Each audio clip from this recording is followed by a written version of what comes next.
You're one of the best agents in the United States. I've had the good fortune of knowing you for, years.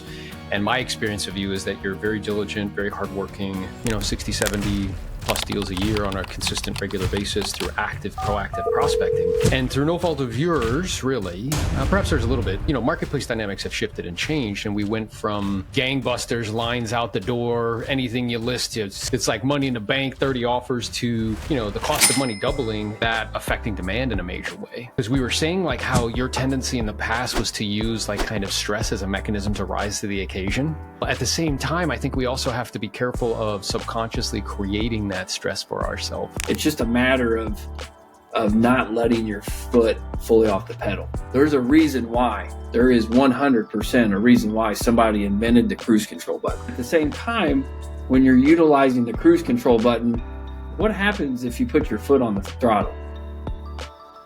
Speeds up. You speed up, you accelerate. And the only way to stop the cruise control is either A, disengage it from the mechanism, or B, put your foot on the brake. That's two sure ways to get the cruise control to stop. And at the end of the day, keeping your feet off of both pedals and doing the normal activities, whatever your game plan, whatever my game plan consists of, that is what I've been coached and have come to learn that's the minimum wage. That's the cruise control. And you have to, before you put your foot on the brake or before you put your foot on the gas, you gotta get to that normalcy, right? And I wrote down two things. Like one is the productivity issue, which to me is what you were just describing, very thoughtfully, is this idea of cruise control versus acceleration, right? And that's the doing the activities that lead to the lag measures, which are, units and listings and, sales sort of thing. That's PLAN, prospect, lead, follow-up, go on appointments, negotiate deals, staying on your schedule. The second component is this underlying component in terms of like stewardship of resources. Because they're like two separate things, right? And I know myself in the past and a lot of people that I have the good fortune of speaking to, their tendency is to only focus on one, which is like, okay, I could just like produce my way out of whatever's happening, right? And I'll always be able to make more money. Well, sometimes market dynamics shift and change, and that may not actually be the case. So talk to us a little bit about that second piece, because I think you're very, very good at the first one. Like, there's being in proximity and exposure and within exposure to you and our group and what I've also come to learn, appreciate, and understand is, and also I previously, before I bought this property, before I put myself on a country ranch, I had residual streams of income. And now going without those is a scary place. The difference between and it wasn't a lot that I had. I mean, I had $4,200 a month in passive net income coming in per month. And that's nothing to shy away of. But when it's not there any longer, you don't have that to count on. That's a much different situation. So yeah, there's the mindset shift and whatnot being in our group, in our mastermind, is been really changing. But I also know that from a standpoint of the real estate sales game is nothing more than a cash producer to put that money into other focused ventures that create what we call mailbox money. Yeah, right? Yeah. Now I'm wondering for you, because I know for me, I didn't always used to view it that way. Did you always view real estate as just a mecanism to raise cash to then put into other things, or did you think about it like, oh yeah, like this is a mechanism to raise cash so I can spend it? I mean, I've had years where, and you always question. It's always hindsight. It's always 2020. You question like where did the money go and all that stuff, and this is an adventure of life that we're on, and you live and you learn and you got to adjust and make all that stuff. But there's years that I've made $500,000, $600,000, almost $700,000. And that type of capital can be made quickly in this business. But again, what you put and that take from that basket to put to the other will be the strong stake of where you're at in the next 5 to 10 years. Yeah, right? that makes total sense to me because, like we've talked about, is this idea that the vehicle of selling real estate, as you put it, which I think is 100% accurate, is just a really wonderful mechanism for raising cash, particularly with our, I don't know, level of like education and skill set. Like, I don't know anything else I could be doing where I can make that type of money. And the issue though is that it doesn't have a compounding component. So in other words, like when me and you go and we hustle and we prospect for 3 hours a day, we set that one appointment, we go out, we take the listing and it sells, great. Now we got to go do it again, right? So, and that's not inherently bad. It's just, we have to be aware of that it doesn't have a compounding component. And what makes logical sense to do then is to take that capital and put it in places that does compound. So that way, if I enter into a different season, because there's seasons in nature, just like there's seasons in life, and what always precedes fall is winter. So we just went through like a super extended fall, right? Like a 7 or 8 year fall. And then we hit a winter and everybody's like, holy smokes, like what's going on, right? So that way, it'll be a inconvenience, but it won't be anything more than that. It'll be like, oh, I would prefer this to be better, but it wouldn't create too much anxiousness or tension. So, and I'm wondering, I guess, from your perspective as well, knowing that, in what ways are now you thinking about how to create that type of margin for yourself? Because what I'm aware of is whenever I feel like burnt out or like worn out or, something like that, it's usually because I lack margin in one of 3 areas: money, time, and energy.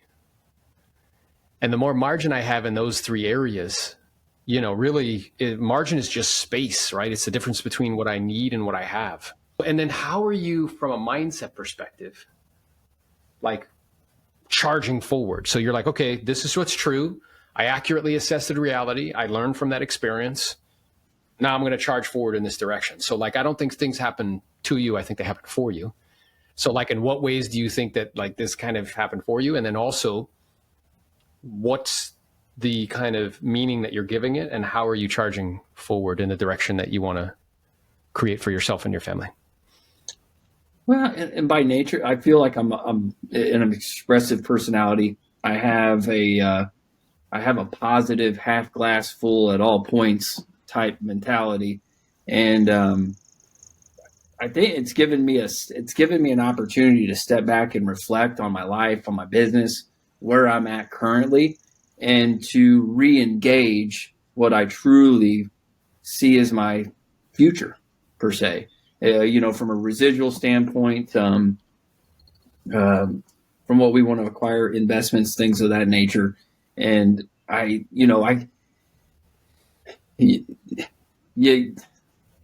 we as human beings, we have 2 options every day, either get up and start moving, or sit there and bitch about what we do or don't have. And for me, I don't see the latter being in my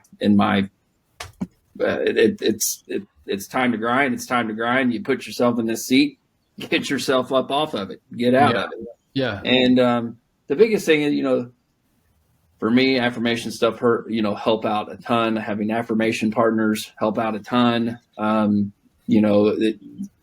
I constantly, I can do a better job reading. I'm not the best. I know how to read. Education, all that stuff. I don't read enough. You inspire me daily to read more. My girlfriend, she inspires me daily to read more.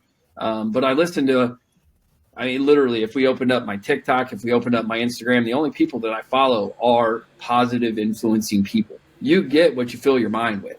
And having what you've really helped me with, and especially the way that you articulate your words and things of that nature, because people are like, God, Kelly, you're smooth with your words. I'm like, I just hang around some smooth, that's all it comes down to be. And at the end of the day is just waking up every day, just like you said, and having a sense of responsibility to to be better to others. You know, there's such a need for that in our marketplace. I coined this business the most unprofessional but yet professional industry out there. Why? Because you and I both know people, including yourself, that make way more than what any brain surgeon makes. You know, they have a lot of money, but they don't have time. Mm-hmm. We have the good fortune of having both, and we navigate people through the need of real estate. I love that, man. So I wrote down a few things. Like, one is affirmations, and two is reading, you know, what you're putting in. And three is just really like an appreciation and gratitude for the vehicle that you have at your disposal.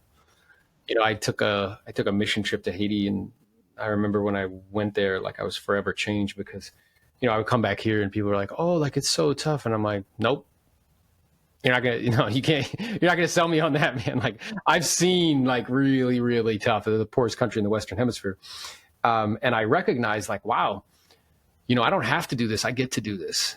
This is very much so like a privilege. Like, you know how many people would cut their right arm off to be able to stand in air conditioning and go blah, blah, blah, and then get in a moving couch that entertains me on the way, and then get out all fresh dressed like $1 million and go blah, blah, blah, and scribble on a sheet of paper and make 10, 15, 20,000 bucks.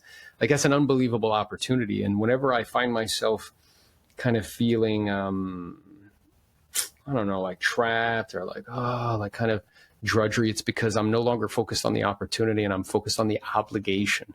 I feel like I have to do this instead of I get to do this. But it seems like that's really clear to you, that this is something that you get to do, and you know you're going to do it to the best of your abilities. It's a vehicle. It's a vehicle that has cruise control, it has a brake, and it has a pedal. And at the end of it, and I think, you know, one of the biggest things that people misalign themselves with in this business is their association. 100%. So tell me a little bit more about that. Because I'm aware you've been kind enough to share with me, you've had associations in your life that was not serving you, and you've also had associations in your life that have helped you tremendously. So talk a little more about that. I can tell everybody on the things not to do. Yeah. 100%. I'm a clean cut guy, and I've had my dark spaces just as Grant Cardone has, just as maybe you have. I don't know how many dark places. You're like a saint to me, but but we've had those dark places, and with that proximity and exposure came some pretty negative things in my life. And I know now, because again, hindsight's always 20/20. When you align yourself with the right people, and that term "right" can be different for you than it is for me. But if you align yourself with the people in your mind, truly what you think you need to be aligned to achieve the goals that you want to, you need to seek that, pay for it, whatever it may be. And that's where, like with our mastermind, those guys mean the world to me. You know, they've all been significant changers of my life. And at this point, it's again another reminder, regardless of the circumstances, the market, resources, my productivity, whatever the case is, that I just need to be consistent with my behavior.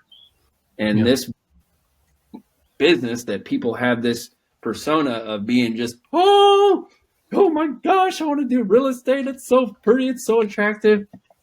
It's not. It's unattractive. If anybody is watching this, it is the most boring industry you can probably be in. But if you educate yourself and align yourself with the right people and have the right work ethic, make a very good living for yourself. Oh yeah, 100%. And I do believe that, you know, you're one relationship away from changing your family tree for the rest of your life. That has been true for me. I've had different people in my life who have been that relationship. And this idea of like poor influences, right? So, you know, a group can perhaps have temptation, suggestion, you know, the things that they're into. And, you know, you just kind of go along with that. And that leads to a specific path or destination. And I think that circles back to what we were talking about, because I think a lot of people in our industry, I'm not suggesting this is true for you because I don't believe that it is. There's just this like collective group think and in our society where we confuse thinking big with consuming big. and they're not the same thing. So like, if we are rolling with a group who that's what's true, then that's going to influence our thinking. I think I've told the story where like I was in this group of guys, cool group of guys. But one of them was like, oh, it's watch Wednesdays. And he shows his watch and everybody shows, Rolexes, Breitling and stuff. And I'm like, I show my Apple Watch and I'm like, okay, now everybody let's show screenshots of our investment accounts. And it was like, whoop, crickets. Like nobody, everybody puckered up real quick and it was silence. There was only like 2 or 3 people that like out of 16 that sent anything. And my point in doing that, I wasn't trying to be a jerk. It was more so to demonstrate like, what's the focus? What are we actually focused on? Like, what are we imagining is the ultimate prize? Because to me, the ultimate prize is freedom. Time freedom, location freedom. I want margin with money. I want margin with time. I want margin with energy. I want to be able to, like you do, I want to be able to spend time with the people that I love and care about, doing what I want, when I want, how I want, with who I want. And I know that in order to accomplish that, being a good steward of resources is a critical component of that. And then also choosing the right vehicle, right? And that's a decision that you made about a year ago, where you chose to join EXP and become an elite builder. Maybe talk a little bit about like how you came to that decision. Because I know a lot of people approached you. A lot of people, are like, hey, man, you should look at this. And like me, you were like a hard no. And then I mentioned it at an event and you were like, wait a minute, what'd you say? I think you like this story. It's a good story. Yeah. So. But and before I touch on the EXP experience, I think the focus, what people desire, because I'm very extremely clear. I've got written up on the board. I've got the photos. I'm extremely clear. I'm clearer than I ever have at 42 years old on what I want to accomplish. Our mastermind is helping me, chip away at that, and the work ethic of those boys and young lady, is definitely sighting in my focus at this point. But I think that's one of the biggest things that you make a lot of money doing what we do. A lot of money. Yeah, make a lot of money quickly doing what we do. You can go from making $30,000, $40,000, $50,000 a year to boom, 250. And we say those type of numbers now, and it's like, we really make that type of money. We really do. We have been chosen to be good stewards of that money. And at the end of the day, that's where I think, the quicker, the goal setting, what you want to accomplish, your 1, 5, 10, even maybe 20-year goal setting plan to be able to start chipping away at that, because a target unseen that is there will never be hit. Yeah, I love that. So it's kind of, whoever I'm giving access to my thinking, what do they have me saying and doing? And is that okay? Is that in alignment with the person that I want to become? And part of that proximity can help you to create kind of that clear vision, because there's power in clarity. It's kind of like if you were going to build a puzzle and I dumped out like 10,000 pieces in front of you, the first question you would ask me is like, hey, can you show me the box? Because I want to see what it's supposed to look like. And that way I can put the pieces together. Well, I really view proximity in the same way, where it's like, it's just like a box. Oh, like that's what we're trying to do here. Like, oh, that's the puzzle that we're trying to put together. And that can be exceptionally helpful. Oh, yeah. 100%. Yeah. Visual. That's awesome. I mean, that's what we are, is what, 80, 90% visual? Awesome. So talk a little bit about, what caused you to make the decision to hop over to EXP and join the Elite Builders. Number one, first and foremost, just seeing that you jumped over like that. I'll never forget the moment that we showed up at one of the Freedom Builders events and kind of heard something. And I was kind of in the interim, because at that time, the 2 largest RE/MAX offices in the state of Indiana, both had dissolved their franchise. Both of their franchise fees were coming up in a very short amount of time, almost simultaneously, and they both made a decision to go with the EXP model. I didn't right out the gate. It caught me off guard. I did a lateral move to another RE/MAX office here in town that was gracious enough to take me under their wing for a bit. And I told them when I came into that, I said, there's something going on here. I'm just not ready to make that commitment yet. Can I hang my hat here? If it never gets taken off the wall, great. If it does, that's okay. And I went in very honestly to Mike Jones and advised him of that.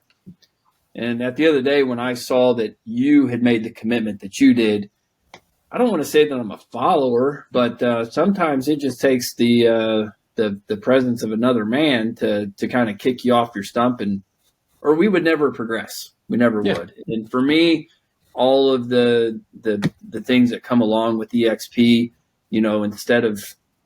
instead of paying, one broker paying into brick and mortar and they have a retirement at the end, and all the other agents, all they did is paid rent into the place. The EXP model really intrigues me to the sense where if and when, because I haven't put much effort or energy to this yet, but if and when I want to do agent attraction, if and when I want to do some coaching and kind of like get away just as you have from the real estate business, this particular model, this particular vehicle gives me that opportunity, just as it has for you. And seeing you coming into your prime and bringing on, how many you've brought in, what, 122, but who's counting? I don't know. Who's counting? The stock option stuff by just doing what we're normally doing anyway. I hit the icon status this year, which was, let's go, bro. Got $8,000 in stock, dude. It's awesome. That's it. So, and I think like at this point, I think it's close to $20,000 in stock that I've gotten over, which is crazy. And where that's before at the end of a year, you get a piece of plastic. Yeah, which is a much different situation. So just with all the and obviously with them being web-based the way that they are and as virtual as they are, I mean, the platform is flipping awesome. I mean, you can be a doctor and try to navigate that whole, everything that is available from the CRM and all that stuff. But at the end of the day, I really wanted to be in partnership with you, and know that you send me the text messages, you send me the encouragements, you send me, and you don't badger me. You know what I mean? And it's letting me grow at kind of my pace, but kind of giving me that, I know you got it. Come on. Yeah. Come on now. Come on now. Don't let me go get the hat. I'll go get it. It's awesome, brother. Well, listen, man, it is a privilege and a pleasure. It really is to be in partnership with you. I'm proud of that. Yeah. You're a awesome human. And I'm super excited for, the future and continuing to grow and expand together. So if people want to find you, if they got referrals in Indiana, they want to have a conversation with you, I know you're an awesome dude. You'll take their calls. How can they get in contact with you? Yeah, easy. Phone number, direct 317-908-9614 is the best number to reach me at. And if you want to shoot me an email or anything, it's Kelly, Kelly, at Kelly's, Kellys, Indy, INDY, Homes, HOMES.com. Love to help and participate with anybody who needs it. And be sure to check him out on Instagram because he'll be wearing his cowboy hat and giving you pearls of wisdom, brother. So listen, man, I appreciate you, bro. And I look forward to reconnecting soon. You betcha. Thanks for the opportunity here. Thank you, man.